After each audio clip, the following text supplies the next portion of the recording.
Naamã era um homem de grande poder, comandante do exército da Síria, herói de guerra, respeitado pelo rei e temido pelos inimigos. Sua vida era sinônimo de vitória, mas havia uma ferida que nem a espada, nem o ouro, nem a fama conseguiam esconder. Ele era leproso. No auge da sua glória, carregava uma doença que condenava à morte lenta e à vergonha. A lepra não escondia patente. Ela destrói reis, mendigos da mesma forma. E foi exatamente nessa brecha que Deus começou a escrever uma das histórias mais poderosas de humildade, obediência e transformação da Bíblia. Livro dos Reis, capítulo 5.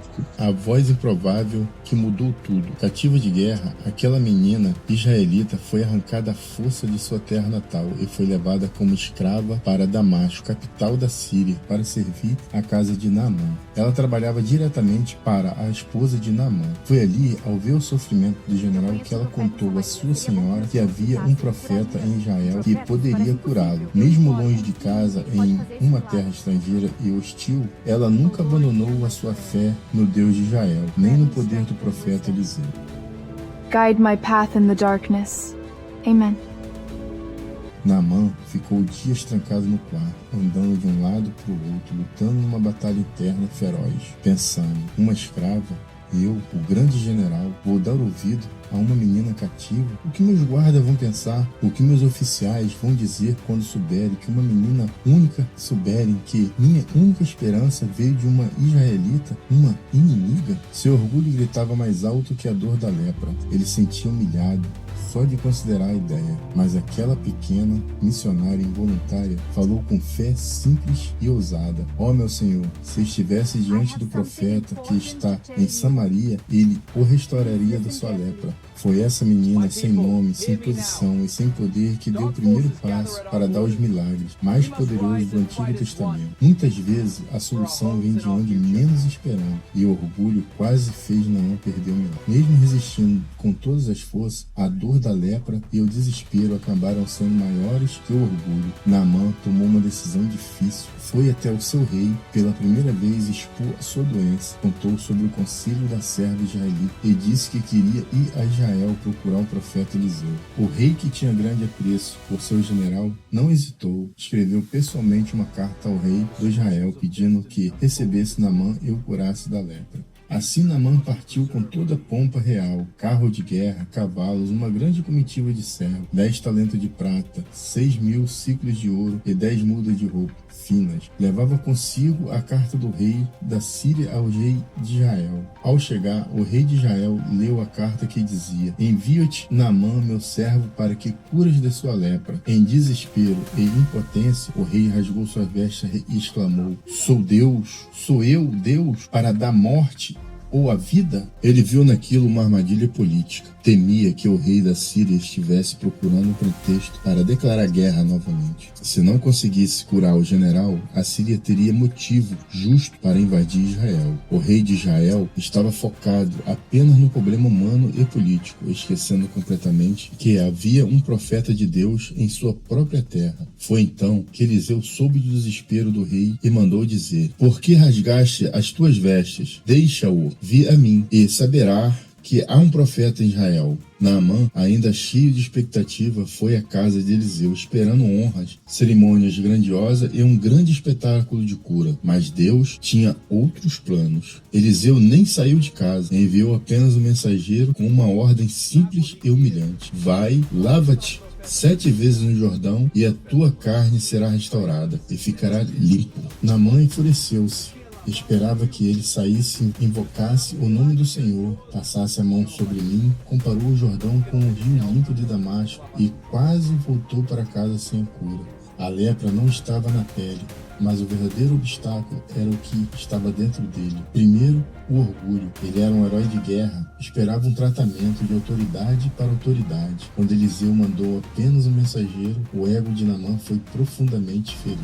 Segundo, a expectativa, o eu achava. Ele já tinha montado um roteiro de cura na sua cabeça. O profeta saindo, fazendo um ritual grandioso, passando a mão em sua cabeça. Foi quando Deus agiu de forma simples e ele rejeitou. Terceiro, o preconceito. Os rios de Damasco, Afana e Fafá eram realmente mais claros e mais bonitos que o de Jordão. Naamã estava focado na estética, mas o milagre estava na obediência. Como você notou, a cura só aconteceu quando ele deixou de ser general Naamã para ser apenas um homem obediente. Ele teve que descer do cavalo, tirar a farda, expor sua doença e mergulhar na simplicidade. O problema nunca foi a lepra, o problema era o orgulho. Seus servos, com sabedoria, o confrontaram. Meu pai, se o profeta te mandasse alguma coisa difícil, não o farias? Quanto mais, quanto ele diz, lava-te e ficarás limpo. Naamã desceu do teu pedestal, entrou nas águas barrentas do Jordão, mergulhou 1, 2, 3 vezes. A cada mergulho, uma camada de orgulho caía. No 7º mergulho, a Bíblia diz que sua carne tornou-se como a de uma criança, limpo, restaurado, transformado. Não foi a água que curou, foi a obediência humilde que ele teve. O número 7 fala da perfeição divina. Deus não queria meia entrega, queria tudo. Naamã voltou transformado por dentro. Declarou diante de Eliseu: agora sei que há Deus em toda a terra, senão em Israel. Ele, o estrangeiro, o inimigo de Israel, encontrou Deus vivo. Depois de ser curado e perceber que sua pele estava perfeita, a primeira reação de Naamã foi tentar pagar pelo milagre. Ele voltou até a casa de Eliseu com toda a sua comitiva. Aqui, Naamã trouxe consigo cerca de 340 quilos de prata, 70 quilos de ouro e 10 mudas de roupa finas. Era uma fortuna absoluta, digna de um presente entre reis. Eliseu foi categórico. Ele disse: tão certo como vive o Senhor, a quem sirvo, não aceitarei nada. Mesmo com a insistência, Naamã, profeta, não cedeu. A graça não tem preço. Eliseu queria que Naamã entendesse que Deus de Israel não é um comerciante de milagre. A cura foi um presente gratuito da misericórdia de Deus. Na época, as pessoas acreditavam que podia comprar o favor dos deuses pagãos com sacrifício e ouro. Eliseu mostrou que o Deus verdadeiro busca obediência e não dinheiro. Ao recusar, Eliseu garantiu que Naamã voltasse para a Síria sabendo que não devia nada a homem algum, mas sim totalmente a Deus. Quando Naamã percebeu que Eliseu não aceitaria o dinheiro, ele fez um pedido inusitado. Pediu para levar 2 mulas carregadas de terra para Israel. Por que ele queria terra? Naquela época, as pessoas acreditavam que os deuses eram donos do território. Para Naamã, o Deus de Israel só poderia ser adorado sobre o solo israelita. Ele queria levar a terra para Damasco para construir um altar sobre ela. Era a forma dele dizer: mesmo morando na Síria, meus pés estarão sobre a terra de Deus que me curou. Ele prometeu que nunca mais oferecia sacrifício a outro Deus, apenas ao Senhor. Naamã também confessou uma preocupação ética a Eliseu. Como ele era braço direito do rei da Síria, ele teria que acompanhar o rei até o templo de Deus pagão chamado Rimon. Se o meu senhor entrar no templo de Rimon para adorar, e ele se apoiar na minha mão, eu também me inclinarei no templo de Rimon. Que o senhor perdoe teu servo por isso. Vá em paz. Obrigado, meu senhor. Quando o rei se ajoelhasse Naamã para apoiá-lo, também teria que se inclinar. Ele pediu perdão por isso antecipadamente, e a resposta de Eliseu foi curta e cheia de paz: vai em paz. Eliseu entendeu que o coração de Naamã agora pertencia a Deus, mesmo que ele ainda tivesse obrigações sociais no seu país. Enquanto Naamã voltava para casa com o coração cheio de fé, Geazi, servo de Eliseu, corria atrás da ganância, mentiu, enganou e tentou lucrar com o milagre. O resultado, a lepra que saiu de Naamã entrou nele e na sua pele e na sua descendência para sempre. Quem está perto do fogo, mas com o coração longe de Deus, corre grande perigo. O estrangeiro Naamã estava longe, era um inimigo. Humildade para obedecer e terminou limpo e salvo. O da casa, Geze, estava perto do profeta, via milagres de perto todos os dias, mas deixou o coração apodrecer pela ganância e terminou leproso e julgado. Geazi achou que estava enganando apenas um homem, Eliseu, mas esqueceu que Deus, que curou Naamã, também via sua mentira. O fato de a lepra passar para sua descendência mostra a gravidade de tentar vender o que Deus dá de graça. Naamã pegará em você e em seus descendentes para sempre.